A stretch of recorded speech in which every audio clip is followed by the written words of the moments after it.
Very very welcome to all साथियों। Exam fighter number 1 पे आप सभी का बहुत बहुत स्वागत है। साथियों जेटेट 2024 के क्लासेस में आप सभी का पुनः बहुत स्वागत है। और हम लोग पेपर 2 एसएसटी के पेपर को सॉल्व करेंगे। एसएसटी जो कि पेपर 2 आपका 6 से 8 लेवल के लिए होता है। लेवल 2 में आपका social study, SST social study, सामाजिक विज्ञान में आज हम लोग इतिहास, जी हाँ हिस्ट्री के एक बेहतरीन प्रैक्टिस सेट को सॉल्व करेंगे।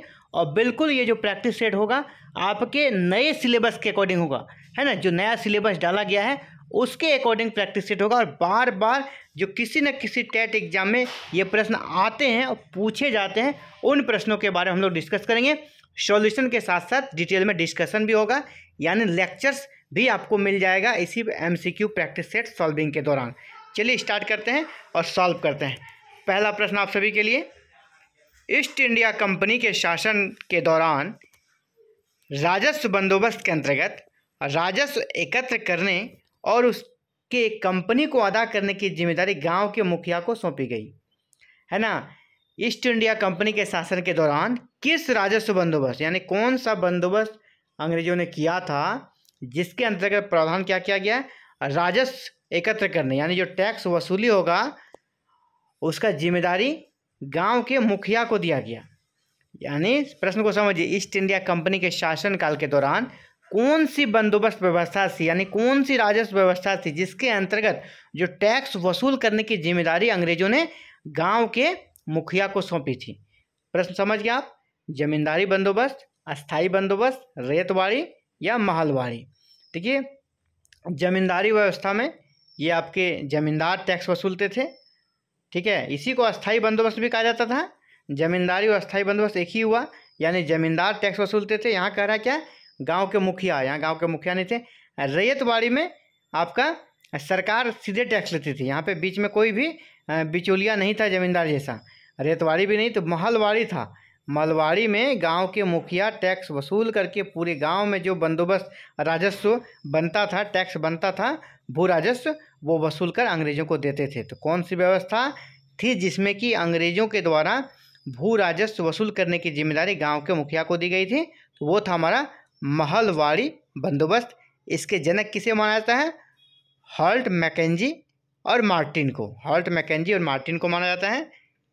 चलिए नेक्स्ट, कोलकाता बंदरगाह पर स्थित है, यानी कोलकाता बंदरगाह किस पर स्थित है, गंगा सागर, बंगाल की खाड़ी, हुगली नदी या भागीरथी नदी।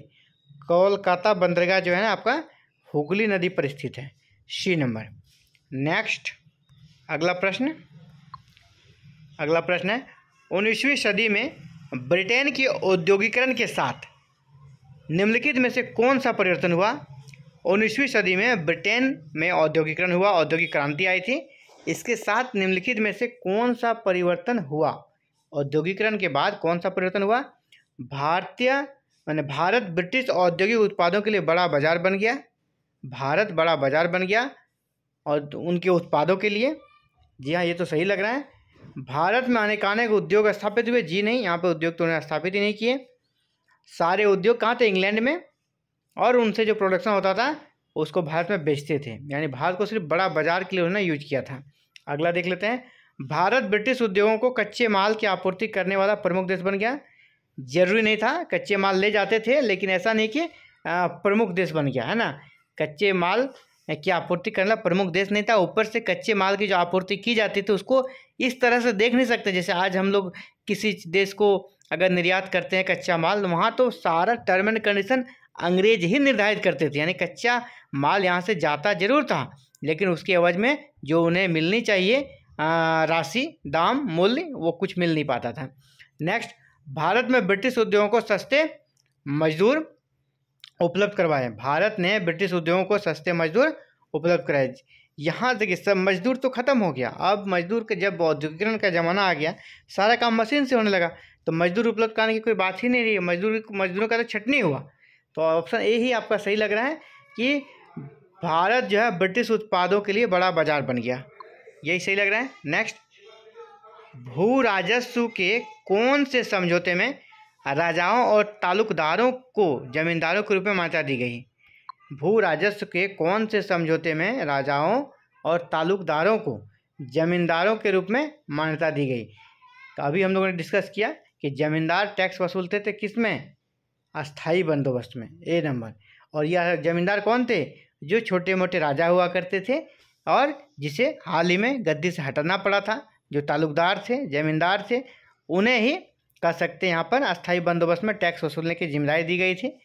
तो भू राजस्व के कौन से समझौते में राजाओं और तालुकदारों को जमींदारों के रूप में मान्यता दी गई, तो अस्थाई बंदोबस्त में इस प्रकार का व्यवस्था किया गया था, है ना। अस्थाई बंदोबस्त कब हुआ था ये आप कमेंट में बताएं। अस्थाई बंदोबस्त कब लागू किया गया था, किस ईस्वी को, ये आप हमें कमेंट करके बताएं। लॉर्ड कॉर्नवालिस ने राजस्व व्यवस्था को लागू कराया बंदोबस्त के निम्न में से किसको, है ना। यानी लॉर्ड कॉर्नवालिस ने जो राजस्व व्यवस्था लागू की वह कौन सी थी। लॉर्ड कॉर्नवालिस ने राजस्व व्यवस्था को लागू कराया, कौन सा राजस्व व्यवस्था को लागू किया कराया, बंदोबस्त के निम्न में से किस व्यवस्था को उसने लागू किया। हालांकि क्वेश्चन कुछ छूटा हुआ यहाँ पे मिसिंग है, समझिए। बंदोबस्त के निम्न में से किस व्यवस्था को लॉर्ड कॉर्नवालिस ने लागू किया था, रैयतवाड़ी, काश्तकारी, महलवाड़ी या स्तंभवाड़ी। जी हाँ, रैयतवाड़ी आपका मार्टिन बर्ड ने किया और रैयतवाड़ी आपका रीड और मुनरो ने किया था। रैयतवाड़ी किसने किया था, रीड और मुनरो ने, जबकि यहाँ का लॉर्ड कॉर्नवालिस से पूछा जा रहा है तो ये नहीं होगा। काश्तकारी यानी रैयतवाड़ी, वही दोनों एक ही नाम है, तो ये भी आपका रीड और मुनरो ही हो जाएगा। महलवाड़ी, जैसे मैंने पहले कहा, हॉल्ट, मैकेंजी और मार्टिन थे महलवाड़ी के जनक।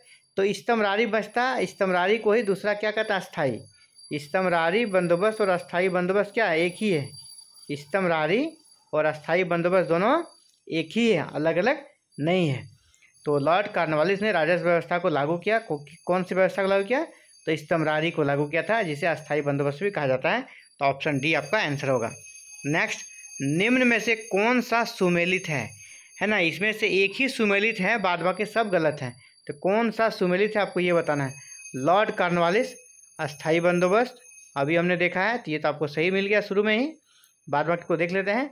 लॉर्ड विलियम बेंटिंग, विलय नीति, जी नहीं, विलय नीति किनका था, लॉर्ड डलहौजी का। लॉर्ड कैनिंग, सती प्रथा, नहीं, लॉर्ड कैनिंग ने विधवा पुनर्विवाह को लागू किया था, जबकि सती प्रथा को लॉर्ड विलियम बेंटिंग ने लागू किया था। सती प्रथा का अंत लॉर्ड विलियम बेंटिंग ने किया था, है ना।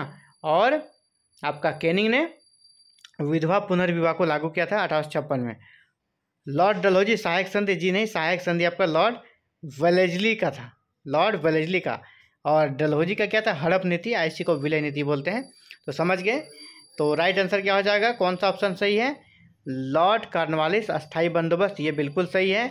बाद बाकी आप जान लें, ये जो आपका विलय नीति है ये लॉर्ड डलहौजी का था, ये जो सती प्रथा का अंत है लॉर्ड विलियम बेंटिंग था, और सहायक संधि लॉर्ड वेलेस्ली का था। तो ए नंबर सही हो गया आंसर। नेक्स्ट, जब एक देश पर दूसरे देश के दबदबे से राजनीतिक, आर्थिक, सामाजिक और सांस्कृतिक बदलाव आते हैं तो इस प्रक्रिया को हम कहते हैं। जब एक देश पर दूसरे देश के दबदबे के कारण राजनीतिक, आर्थिक, सामाजिक और सांस्कृतिक बदलाव आते हैं, इस प्रक्रिया को हम क्या कहते हैं, औपनिवेशीकरण, पुनर्जागरण, महासंघ या व्यापारिक। जी हाँ, इस व्यवस्था को कहते हैं औपनिवेशीकरण। जिस प्रकार ब्रिटेन ने भारत को उपनिवेश बनाया था वही प्रक्रिया उपनिवेशीकरण कहलाती है। नेक्स्ट, निम्नलिखित में से किस पर ब्रिटिश संसद द्वारा महाभियोग चलाया गया। जिस प्रकार इसने भारत में करप्शन किया था, तो जब ये ब्रिटेन गए तो वहाँ पर इसे महाभियोग लगाया गया इस पर, है ना। कौन थे, TV Macaulay, Lord Cornwallis, Charles Clive या फिर वॉरेन हेस्टिंग। तो महाभियोग चलाया गया था आपका वॉरेन हेस्टिंग्स पर, वॉरेन हेस्टिंग्स पर महाभियोग चलाया गया था। आप कमेंट में ये बताएं कि वॉरेन हेस्टिंग्स का कार्यकाल इंडिया में कब से कब तक था। ठीक है।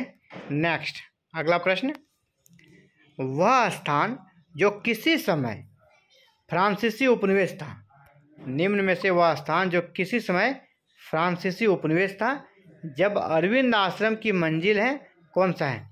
वह स्थान जो किसी समय फ्रांसीसी उपनिवेश था, अब अरविंद आश्रम की मंजिल है। यानी जो फ्रांसीसी उपनिवेश हुआ करता था, अब वहाँ पर अरविंद आश्रम बनाया गया है। तो वो कौन सा है, चेन्नई, अंडमान, पांडिचेरी या गोवा। तो वो स्थान आपका है पांडिचेरी। पांडिचेरी में ही अरविंदो आश्रम है, जो कि पहले कहाँ था, फ्रांसीसी उपनिवेश हुआ करता था पांडिचेरी। फ्रांसीसियों का प्रमुख कह सकते हैं, जो उन्हें भारत में क्षेत्र स्थापित किए थे, पांडिचेरी इसका प्रमुख स्थल था।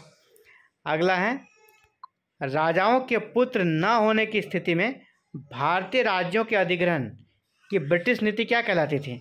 जब किसी राजा का अपना निज पुत्र नहीं होता था तो उसके राज्य को ब्रिटिश की एक नीति बनाई गई थी, जिसके कारण उसके राज्य को हड़प लिया जाता था, है ना। उसके राज्य का ब्रिटिश सरकार द्वारा अधिग्रहण कर लिया जाता था। इस सिद्धांत को क्या कहते थे, मुनरो सिद्धांत, हड़प का सिद्धांत, बल का सिद्धांत या त्याग का सिद्धांत। इसको कहते हैं हड़प का सिद्धांत। ये किनका था, लॉर्ड डलहौजी। हड़प सिद्धांत किसका था, लॉर्ड डलहौजी का। इसमें क्या था, जिस राजा का अपना निज पुत्र नहीं होता था तो उनको गोद लिए पुत्र को मान्यता नहीं मिल देती थी सरकार, और उसके राज्य को अपने अंतर्गत शामिल कर लेती थी ब्रिटिश सरकार। तो फिलहाल आज के प्रैक्टिस सेट में हम लोगों ने इतिहास से जुड़ा एक प्रैक्टिस सेट सॉल्व किया, जो कि आपके नए सिलेबस के अकॉर्डिंग था। और उम्मीद ही नहीं, पूरा विश्वास है, आप जब बनाएंगे जेटेट के पेपर को सॉल्व करेंगे, इनमें से जो मैं प्रैक्टिस सेट करा रहा हूँ, इनमें से या जो मैं उसको डिस्कशन डिटेल बता रहा हूँ, उनमें से आपको प्रश्न डायरेक्ट लड़ने वाला है ना। आपको ऐसा नहीं कि दिमाग लगा के आंसर देना पड़ेगा, सीधे हूबहू आपसे प्रश्न मिलने वाला है। इसकी पूरी की पूरी मतलब संभावना रहेगी। आप लगातार प्रैक्टिस सेट को सॉल्व करें मेरे साथ, और जितने भी मैंने प्रैक्टिस सेट डाले हैं अपने चैनल पर, आप सभी प्रैक्टिस सेट को बना कर जाएँ। आप देखेंगे आपको सीधा डायरेक्ट प्रश्न वहाँ पे मिल जाएगा, है ना। जो आपको मैंने सॉल्व किया सीधे एग्जाम में मिल जाएगा, इसकी पूरी कर सकते संभावना रहेगी। चलिए आज के क्लास में इतना ही, मिलते हैं फिर एक नई क्लासेस में नए सब्जेक्ट के साथ। Thank you very very much for watching this video and connecting with exam fighter number 1। साथियों, आप भी चाहते हैं जेटेट की प्रिपरेशन करें और अच्छे से प्रिपरेशन करें, तो आप हमारे साथ जुड़ सकते हैं। हमारे साथ जुड़ने के लिए साथियों क्या करना है, चैनल को सब्सक्राइब करें, बेल आइकन को प्रेस करके ऑल बटन को क्लिक कर लें, और एवरी डे क्लासेस की वीडियो जब अपलोड होगी आप तक नोटिफिकेशन जाएगी और आप क्लासेस को देख पाएंगे। इसके अलावा अगर आपको नोट्स चाहिए तो आप वीडियो के डिस्क्रिप्शन में टेलीग्राम चैनल का लिंक है, उस लिंक को क्लिक करके टेलीग्राम चैनल को ज्वाइन करें, और वहाँ आपको जेटेट की PDF नोट्स प्रोवाइड कर दी जाएगी। Thank you.